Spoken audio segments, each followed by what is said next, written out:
Bonjour à tous et bienvenue dans cette nouvelle vidéo. Alors aujourd'hui j'avais envie de faire une vidéo un petit peu différente de d'habitude, un petit peu spéciale, étant donné que d'habitude je vous donne des conseils que j'estime plutôt bons, quoi, en tout cas auxquels j'ai réfléchi en fonction de ce que j'ai vécu, de mon ressenti, etc. Tout ça en lien bien sûr avec les bébés, la maternité. Mais en fait, ce qui me dérange un petit peu, c'est que quand on fait des vidéos comme ça sur YouTube, on peut peut-être donner l'impression que finalement on se place en donneuse de conseils, mais qui on est finalement pour faire ça. Et en fait, moi je veux bien faire comprendre aux gens que voilà, même si je me permets parfois de donner des conseils parce qu'en fonction de mon expérience, j'ai acquis certaines soit connaissances, soit façons de voir les choses que j'estime importantes de partager, j'ai aussi conscience que tout ce que je fais, c'est très loin d'être parfait et du coup, je suis très loin d'être la mère parfaite en fait. Alors c'est peut-être une évidence, et j'espère que c'est une évidence pour la plupart d'entre vous, mais c'est vrai que moi parfois quand je regarde les youtubeuses, que ce soit les grandes youtubeuses ou les plus petites, c'est vrai que parfois quand je regarde leurs vidéos, les morning routines, etc., je me dis « Oh, ah, elles font ça, elles cuisinent les petits pots, elles font ci, elles font ça », et je me dis « Oh, mais moi je fais pas tout ça, et du coup, moi c'est pas bien quoi, je suis pas... C'est vrai que je suis pas une bonne mère, mais on a toujours un peu ce côté-là où on se compare aux autres et où on se dit « Voilà, moi je fais pas ça pour ma fille, ou je fais ci, je fais pas ça bien, etc. » Et du coup, dans cette vidéo, j'avais vraiment envie de vous faire une petite liste de toutes les choses que je fais pas bien en fait. C'est-à-dire toutes les choses qui ne rentrent pas dans le cadre, l'idée qu'on se fait de la mère parfaite. Alors vous allez voir qu'il y a des choses assez anecdotiques. Je dis anecdotiques parce que j'ai galéré comme une dingue, et je galère toujours autant comme une dingue pour sortir ce mot en vidéo. Je crois que je devrais carrément le couper au montage et essayer de trouver autre chose. Mais bref, il y a des choses assez anecdotiques et il y a d'autres choses qui sont vraiment des vraies erreurs que j'ai fait et que justement, je trouve ça intéressant de les partager avec vous, histoire que vous vous rendiez compte, si vous non plus vous n'êtes pas la mère parfaite, que vous n'êtes pas toute seule et que de toute façon, les mères parfaites, ça n'existe pas en fait. Sachez aussi avant de démarrer cette vidéo qu'on va aller crescendo dans l'horreur des anecdotes et dans l'horreur des choses mal à faire pour son bébé, donc je vous incite vraiment à suivre la vidéo jusqu'au bout, parce qu'au début c'est des trucs, vous allez dire ouais normal, et au fur et à mesure vous allez dire elle est horrible et je vais perdre tout au long de cette vidéo de plus en plus d'abonnés en fait. Bon, on va commencer par la journée classique, comment c'est censé se dérouler. Disons que quand je regarde les morning routines, etc., et que quand j'imagine la mère parfaite, je me dis que, en fait, quand un bébé se lève, on est censé le changer, lui donner à manger, et bien sûr, l'habiller tout de suite. Et en fait, moi, c'est pas du tout ce que je fais, quoi. En fait, moi, ma fille, quand elle se réveille, donc déjà, je lui donne à manger, et puis je la change, hein, bien sûr, ça quand même, je le fais. Mais en fait, après, je la laisse en pyjama. Parce qu'en fait, j'ai la flemme de la changer tout de suite. Je pourrais très bien l'habiller tout de suite. Mais du coup, je me dis, oh, elle va refaire la sieste dans 1 heure et tout. Donc, en fait, au final, je me rends compte qu'à chaque fois, je l'habille, mais que vers 16-17 heures, quoi. Donc, au final, je l'habille que pour même pas 1 heure, ce qui est ridicule. Et du coup, la plupart du temps, les vêtements sont propres et je les range directement pour les remettre, donc ça, c'est assez pratique. Sauf quand elle est passée au parc et qu'elle s'est roulée dans la boue. Mais voilà, pour casser un peu l'image de la mère qui fait tout bien, sachez que ma fille, elle est en pyjama toute la journée, quoi. Le truc de la mère parfaite et la mère, même sans être la mère parfaite, mais la bonne mère quoi, la bonne mère prépare les petits pots, surtout quand elle est au foyer comme moi et qu'elle a le temps. Et en fait, moi c'est vrai que j'ai préparé les petits pots de ma fille jusqu'à l'âge de 7 mois, moment où je suis partie en vacances en fait, et où à l'hôtel on m'a donné des petits pots, et là j'ai découvert le confort que c'était. Ah, après je savais ce que c'était des petits pots, hein, je connaissais l'existence, mais j'en ai donné. Et je trouvais ça trop bien, quoi. Je me disais, oh putain, c'est trop bien de plus cuisiner 20 fois par jour le truc. Et en fait, quand je suis revenue, j'avais quelques petits pots à la maison et j'ai dit, oh, je lui donne juste pendant 1 semaine, ça me détend et tout. Et en fait, j'ai jamais arrêté, quoi. C'est vrai qu'en plus, c'est à peu près le moment où j'ai lancé, c'est même carrément le moment où j'ai lancé ma chaîne YouTube. Et clairement, avant, je passais les siestes de ma fille soit à faire le ménage, soit à faire les petits pots. Et maintenant, je passe les siestes de ma fille à faire ce que je suis en train de faire, donc clairement je fais passer mes vidéos avant les repas de ma fille, ce qui est vraiment affreux. J'ai vraiment honte, mais bon, franchement, je pense que même s'il n'y avait pas eu YouTube, je veux dire, il y a un moment, je passais toutes les siestes à faire des petits pots, c'était plus gérable, quoi, j'en avais trop marre. Et du coup, voilà, c'est pas bien. Bon, il y a aussi tout ce qui est le bain. Alors, les mères bien, elles donnent un bain tous les jours à leur bébé. Donc là, je vais parler des premiers mois. Les premiers mois, je m'étais reposée sur le fait que c'est pas bon pour un bébé d'avoir un bain tous les jours. En vrai, c'est parce que franchement, le bain, c'était tellement la crise à chaque fois. Pas pendant le bain, mais quand on la sortait. Et j'étais tellement crevée de la gérer toute la journée que le bain, c'était juste l'étape de trop, quoi. Donc du coup, j'en donnais peut-être un jour sur 2 ou voire même un jour sur 3. Alors, mon bébé n'a jamais pué, hein. Je tiens quand même à le dire, Sophie a toujours senti très bon, puis je la nettoyais quand même avec des lingettes, enfin pas des lingettes, mais des petits cotopads et des trucs, donc ça allait quoi, elle était pas dégueulasse. Mais voilà, le bain, c'était pas tous les jours, et je dois dire que même encore maintenant, ça arrive parfois qu'on fasse sauter un bain. Alors, je vais expliquer pourquoi. Je sais que c'est pas bien, je sais que franchement, à partir de cet âge, ça serait bien qu'elle ait un bain tous les jours, mais je vous ai dit, je suis vraiment une mère... Je ne suis pas un exemple à suivre, hein, vous l'aurez compris, mais du coup des fois je rentre le soir et il est un peu trop tard et elle est déjà fatiguée et c'est la course pour lui donner à manger et tout, et du coup je dis ouais bah tant pis on va pas lui donner le bain parce que nous le bain c'est le soir, donc ça arrive parfois qu'il y ait un jour où elle n'ait pas le bain quoi. Et le brossage des dents, c'est pareil. Alors pareil, pour me justifier, ma fille a eu des dents à 2 mois. Donc à ce moment-là, j'ai dit au médecin, est-ce qu'il faut que je lui brosse les dents? Elle m'a dit, mais non, pas tout de suite. Sauf qu'à 8 mois, elle en avait 8 et je lui brossais toujours pas parce que je me disais, mais non, pas tout de suite, elle est trop jeune. Et maintenant, elle a 12 mois, donc je me dis, putain, plus d'excuses, faut vraiment que je lui apprenne à lui brosser les dents. Mais c'est pareil, c'est tellement la crise, elle se laisse pas faire, elle se tord dans tous les sens que souvent j'oublie, mais je pense que c'est une sorte d'acte manqué, quoi. Mais heureusement, il y a Sandy qui m'a donné un dentifrice, vous voyez, je l'ai toujours pas testé quoi, alors que je l'ai eu samedi, c'est pas bien. Mais là, je me dis, il faut vraiment que je m'y mette à lui brosser les dents tous les jours parce qu'il faut que je lui donne les bonnes habitudes, quoi, comme pour nous. Donc, le truc de la mère, pas parfaite du tout, d'ailleurs, je me suis déjà pris des réflexions sur YouTube, c'est, comme vous le savez, je l'ai déjà dit plein de fois, des fois, je laisse pleurer ma fille et c'est même, je dois dire, assez souvent. Exemple, pour les siestes, bon là, aujourd'hui, je l'ai pas laissée pleurer, elle s'est endormie assez facilement. Mais parfois, si je m'y reprends à plusieurs fois, que je la berce 20 minutes, que je la pose, qu'elle pleure, que je recommence, qu'elle repleure et tout, des fois je lui dis écoute dodo et je la laisse pleurer, ça dure 5 minutes. Maintenant ça dure 5 minutes, mais avant des fois ça pouvait durer bien plus. J'ose même pas vous dire combien parce que sinon je vais me faire détruire en vidéo. Mais voilà, ça c'est vraiment le truc de la mère complètement imparfaite qui a dû laisser pleurer son bébé parce qu'elle en pouvait plus, parce qu'elle avait plus la force, parce qu'elle avait plus la patience. J'en suis pas fière, hein. Honnêtement, j'en suis pas fière et c'est pas forcément ce que je conseille de faire, mais maintenant, voilà, moi j'ai dû passer par là parce que je suivais plus le truc. Et je vais vous donner un exemple bien concret aussi de comment ça se passe quand parfois je la laisse pleurer. Donc vraiment, l'anecdote de la mère indigne, vous allez voir. En fait, ma fille a une très mauvaise manie depuis quelques jours là, c'est de se réveiller à 5h30 du matin. On est d'accord, ça se fait pas de faire ça, enfin vraiment elle cherche la merde quoi. Enfin... Et en fait à 5h30 elle se met à pleurer, mais c'est pas des hurlements quoi, c'est des pleurs de bébé qui veut montrer qu'il est là quoi. Et en fait moi je suis dans mon lit, je fais non. Et en fait je sais à quoi je pense le matin, parce que je m'en souviens là même plusieurs heures après, c'est que je me dis vas-y habitue-la à ce qu'elle se lève à 7h quoi, faut l'éduquer, il faut qu'elle comprenne qu'elle se lève à 7h. Et qu'il faut qu'elle se lève plus tard. Déjà, 7h pour moi, c'est horrible. Hein. 7h, quand j'allais bosser, je me levais plus tard que ça, quoi. Donc, et en fait, du coup, je la laisse un peu pleurer. Et j'attends que souvent, c'est son père qui craque, en fait. Au bout d'un quart d'heure, il y va. Mais c'est vrai que c'est trop stressant et c'est trop énervant. Mais moi, je me dis, putain, enfin, est-ce que je cède et j'y vais? Mais en même temps... Je sais que c'est horrible parce que c'est vraiment le truc de mère indigne ça, parce que en fait elle est juste réveillée et elle a besoin de jouer et tout, et si j'étais vraiment la mère nickel, je me dirais ah mon bébé est réveillé, allez hop on se lève, mais j'ai juste pas la force quoi. Donc du coup je la laisse un petit peu pleurer, chouiner, c'est pas vraiment des pleurs à ce moment-là, elle manifeste un peu son mécontentement. Donc voilà, pour vous situer un peu le contexte, donc en ce moment je fais ça tous les matins, je la laisse chouiner une demi-heure, jusqu'à ce que ce soit son père qui craque et qu'il y aille. Donc je suis vraiment tellement pas quelqu'un de bien, parce qu'en plus c'est lui qui bosse. Franchement dans cette vidéo les gens ils vont dire mais cette fille elle est horrible, mais franchement sur le coup j'ai pas la force, j'arrive pas à me lever quoi, impossible. Alors autre truc de mère pas bien, je vous ai dit ma fille quand je dois la coucher souvent elle pleure et c'est la crise et tout, et en fait un jour je l'ai laissée à mon père parce que j'avais 2 entretiens d'embauche. Vous voulez voir mon vlog, allez voir, ils m'ont tous les deux dit non, hein, les 2 entreprises, ils m'ont envoyé un pauvre mail 1 mois et demi après, bref ça n'a rien à voir.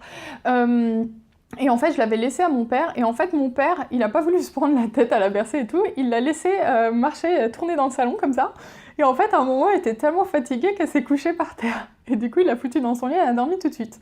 Et dans mon petit cerveau, germait quand même une idée de me dire « Ah, c'est bien ça quand même de la laisser marcher, un peu comme jusqu'à épuisement, un peu comme les tut animaux, quoi, que vous faites courir jusqu'à ce qu'il n'y ait plus de piles. » Et bah du coup, quand vraiment j'ai pas envie de l'entendre pleurer parce que ça me stresse ou si j'ai pas le courage de la bercer, c'est un peu ce qui s'est passé aujourd'hui. Je voulais la coucher à 13h parce que je voyais qu'elle était fatiguée, qu'elle se frottait les yeux. Elle a hurlé et tout, j'ai senti qu'elle était pas mûre, et du coup le mûrissement, c'est de la laisser courir dans le salon, de la laisser vraiment jusqu'à épuisement, genre frottage de nez, frottage de yeux, énervement et tout, jusqu'à ce qu'elle se couche au sol, mais genre vraiment. Et là, je sais qu'elle est à point. Et du coup, maintenant c'est notre technique avec mon copain, le soir aussi des fois ça marche. On la laisse courir, jusqu'à vraiment ce qu'elle se couche au sol, et là je me dis, elle est mûre. Donc je la prends, et elle pleure quand même un peu, mais j'attends un peu et elle s'endort sur moi et je la pose. Donc ça, c'est quand même... On dit toujours, faut pas coucher les bébés quand ils sont fatigués, surexcités. Bah moi, rien à faire, moi. Moi, j'attends qu'elle soit au bout de sa vie, qu'elle soit morte d'épuisement. Et là, pouf, au lit, allez, on n'en parle plus. Bon là on arrive de plus en plus dans les trucs vraiment pas cool. En fait, les bonnes mères, j'en ai déjà parlé dans une vidéo, mais quand elles donnent la tétée, elles regardent leur bébé, elles ont une interaction visuelle, elles leur font des câlins et tout. Bah moi, je suis comme ça, bon c'est pas un portable parce que le portable il est là, mais je suis avec mon portable en train de lire mes commentaires et d'y répondre, voire en train de regarder les vlogs des copines ou les vlogs d'Elissa ou tout ce que vous voulez. Je suis en train de lire, je suis en train de tout faire, sauf de regarder mon bébé. D'ailleurs, un jour, elle m'a mordu pour se venger. J'en ai parlé dans ma vidéo « Mon bébé me mord ». Donc du coup... Voilà, je suis pas hyper fière de ça, mais c'est vrai que pendant les tétés, parce qu'au début, il y en avait quand même pas mal des tétés, donc c'est vrai qu'il fallait que je fasse autre chose en attendant, enfin c'est pas obligatoire, mais je veux dire, il y a un moment, c'est chiant quoi, t'es en train d'allaiter tout le temps pendant 10 minutes. Moi, je suis pas genre à être là, mon bébé, en admiration, vraiment, enfin non, je suis pas comme ça, moi je fais vas-y. Prends ce que t'as à prendre, allez, on va lire ce qu'il y a là-dessus, enfin, et du coup je me dis mais c'est pas bien quoi, je pourrais profiter de ce moment de complicité. Alors il y a quand même des moments où, enfin c'est même souvent, je lui fais des petits bisous, je la regarde, je lui prends les mains, je lui fais des petits bisous, mais c'est vrai que je suis aussi très très souvent sur mon portable quoi. Une autre chose aussi qui fait que parfois je me sens un petit peu en décalage. On est allé récemment au salon Baby avec d'autres youtubeuses et c'est vrai que toutes elles m'ont dit « Ah, mon fils, ma fille me manque, etc. » Et en fait, moi j'étais la seule, ma fille elle me manquait pas du tout, mais genre vraiment, j'y ai même pas pensé en fait.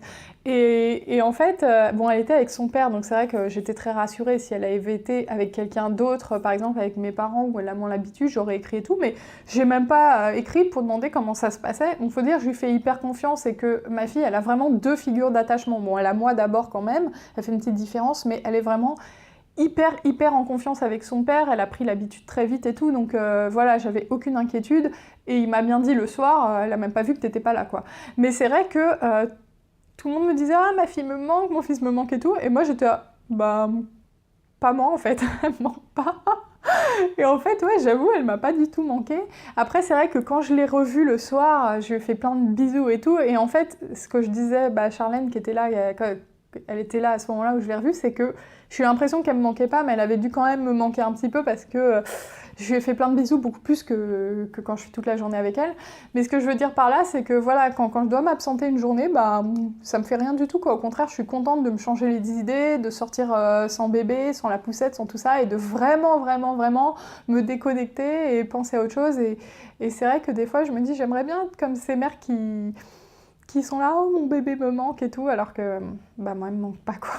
Par contre, c'est vrai que je sais que si je devais retravailler, là on me proposait un travail à la base où je devais avoir pas mal de déplacements, des déplacements d'une semaine et tout, et limite j'en pleurais d'avance et tout, donc je suis pas non plus la mère qui s'en fout complètement, hein. Je tiens quand même à dire, à rétablir la vérité. Je sais que si je devais par exemple partir une nuit, ça serait très dur pour moi, pas qu'elle me manque, mais j'aurais peur en fait qu'elle se sente abandonnée, que tout ça en fait, et je sais que par exemple si je devais partir 3-4 jours, clairement elle me manquerait à mort.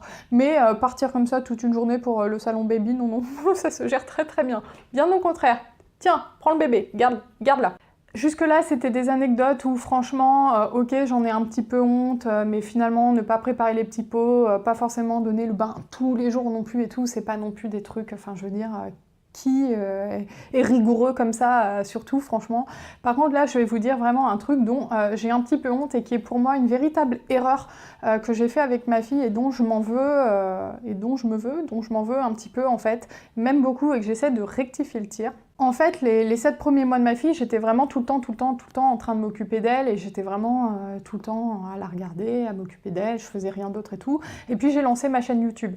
Et en fait, progressivement, YouTube a pris de plus en plus de place dans mon quotidien et c'est un plaisir pour moi, j'adore filmer les vidéos, etc. Mais en fait, YouTube, c'est pas que filmer des vidéos, il faut aussi les monter, etc. Et surtout, c'est beaucoup d'interactions, c'est répondre aux commentaires, c'est réfléchir comment faire progresser sa chaîne, c'est les interactions avec les autres youtubeuses, etc. Et ça prend énormément de temps et c'est un réel plaisir. Et en fait, c'est tellement un plaisir pour moi que je me suis rendu compte que ça bouffait pas mal de mon quotidien, en positif, mais aussi en négatif, dans le sens où avant, je profitais vraiment exclusivement des siestes pour faire tout ça. Donc tout ce qui est vidéo et montage, je continue à le faire pendant les siestes, mais ça arrive parfois que je fasse pendant que ma fille est éveillée parce que je suis trop excitée de faire ma vidéo, parce que j'ai envie de la publier à 16h et pas à minuit, etc. Et en fait, si c'est pas ça, c'est les commentaires, les mails, c'est toujours plein de choses.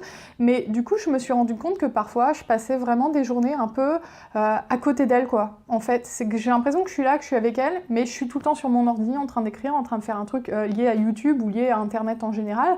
C'est pas forcément lié à ma chaîne, hein, des fois c'est juste regarder les vidéos des autres, mais je me suis rendu compte que finalement je m'occupais pas tant d'elle que ça, c'est-à-dire que je la changeais, je lui donne à manger, je lui donne la tétée, je fais tout ce qu'il faut, mais en fait je jouais pas vraiment avec elle, enfin que je m'en occupais plus vraiment en fait.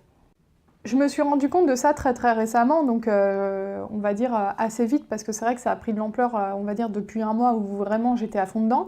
Mais si vous voulez, j'ai pas du tout l'impression que ma fille ait souffert de ça, parce que déjà elle est très indépendante, elle joue toute seule, etc. Il n'y a pas de souci vis-à-vis de ça, elle ouvre tous les placards, elle n'a pas besoin de moi pour s'occuper, mais je me suis dit mince, je suis quand même dans une sorte de congé parental, je suis pas vraiment en congé parental parce que je recherche un emploi, etc. Mais je veux dire, je suis hyper contente de profiter de ma fille, et je le dis tout le temps, et je le pense, et voilà, limite ça me fait peur de reprendre le travail, parce que je me dis je vais plus pouvoir profiter de tous ces instants-là, mais en fait je suis tout le temps sur YouTube, quoi. Et toute la journée, pendant qu'elle est en train de jouer, je suis sur YouTube en train de faire des trucs, et j'ai réalisé ça, là, et je me suis dit, quand même, là, il faut rétablir un peu les choses, il faut rétablir les priorités, et clairement, ma fille, c'est ma priorité, et je veux plus que YouTube prenne autant de place, c'est-à-dire que maintenant, j'essaie de jouer avec elle, même si elle me calcule pas et qu'elle s'en fout, mais j'essaie quand même de passer du temps avec elle. Alors, je vous rassure tout de suite, hein, ma fille, elle a jamais manqué d'attention, ni d'amour, vraiment, j'ai toujours au moins fait 300 bisous par jour, rigolé avec elle et tout, je l'amenais au parc, y a pas de souci, mais par exemple, même au parc, souvent, j'étais sur mon portable, parce que c'est vrai que regarder un bébé pendant 2 heures jouer au parc, c'est pas non plus... Donc souvent, je regardais mes commentaires, je regardais mes vues, je regardais plein de trucs, et des fois, je me dis, mais juste profite de l'instant avec ta fille, quoi, au lieu d'être tout le temps sur ce réseau social. Et je me dis, dans 10 ans, qu'est-ce qui va rester? Qu'est-ce que tu veux te souvenir? De quoi veux-tu te souvenir? Est-ce que tu veux te souvenir que pendant ton congé, tu étais avec ta fille en train de profiter? Ou est-ce que tu veux te souvenir que tu étais en train d'écrire ou de répondre à des commentaires sur YouTube? Je peux pas finir cette vidéo sans une anecdote qui est vraiment horrible. Et je risque vraiment d'être jugée sur cette anecdote où je me suis dit mais vraiment t'es une mère horrible, quoi. Mais je vais la raconter parce que franchement je la trouve marrante. Maintenant j'espère que vous me jugerez pas trop, parce que c'est vraiment un truc que j'ai ressenti et que j'ai pas pu m'empêcher de ressentir, mais je trouve ça marrant d'exprimer ça parce que je trouve que ça révèle pas mal de choses. Mais bon, avant d'en parler trop, je vais d'abord vous expliquer ce qui s'est passé. En fait, j'étais en train de faire quelque chose, comme d'hab, hein, je devais être sur YouTube ou sur mon portable ou je sais plus, mais j'étais occupée et j'étais assise par terre au sol. Et il y a ma fille qui est venue me voir puis qui arrêtait pas de m'embêter, de je sais pas, elle m'agaçait, elle était, je sais pas ce qu'elle voulait, c'est même pas de l'attention et tout, mais bref, j'étais en train de faire autre chose, donc clairement c'était pas le moment. En plus, il y avait son père qui était là, qui pouvait s'en occuper, donc je lui disais non, arrête Sophie et tout, j'étais en train de faire quelque chose.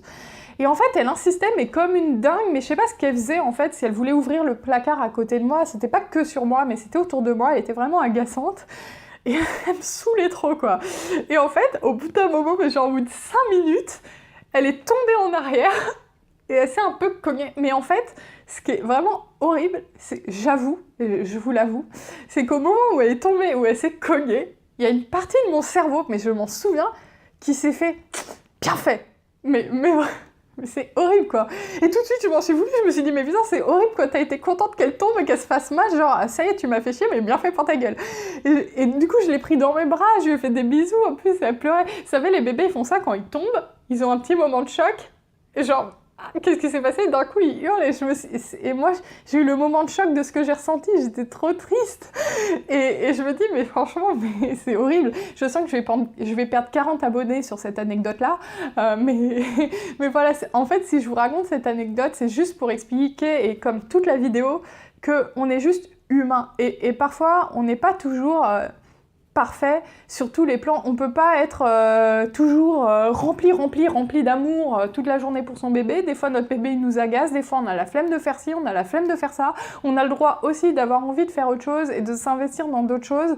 Et voilà, faut juste accepter de pas être la personne parfaite et idéale. Alors je sais que là je suis en train de répéter des trucs de magazine féminin et j'ai horreur d'enfoncer des portes ouvertes, mais c'est tellement vrai. Moi quand ma fille est née, je voulais vraiment être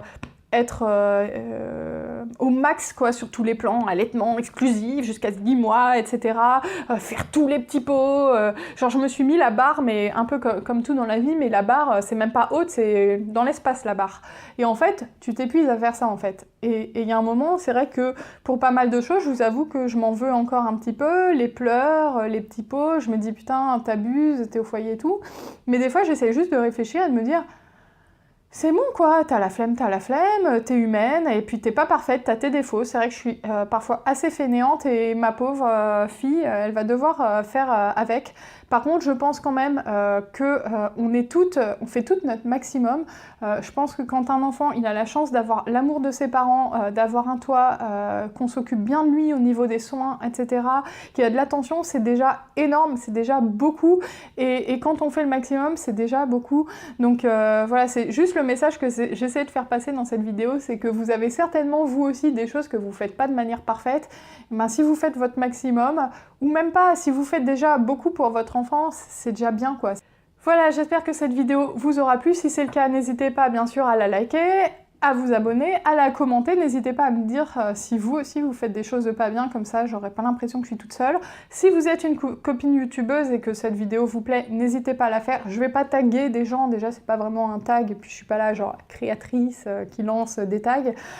Et en plus c'est une vidéo, j'ai conscience, où on s'expose quand même beaucoup à des critiques, donc je comprendrais si certaines n'ont pas forcément envie de reprendre, et peut-être que en plus je suis la seule à faire des choses horribles pour ma fille. Hein. Mais voilà, si vous avez envie de reprendre cette vidéo et que vous êtes une jeune youtubeuse ou même une très très grande youtubeuse, n'hésitez pas, et je vous dis à bientôt dans une prochaine vidéo.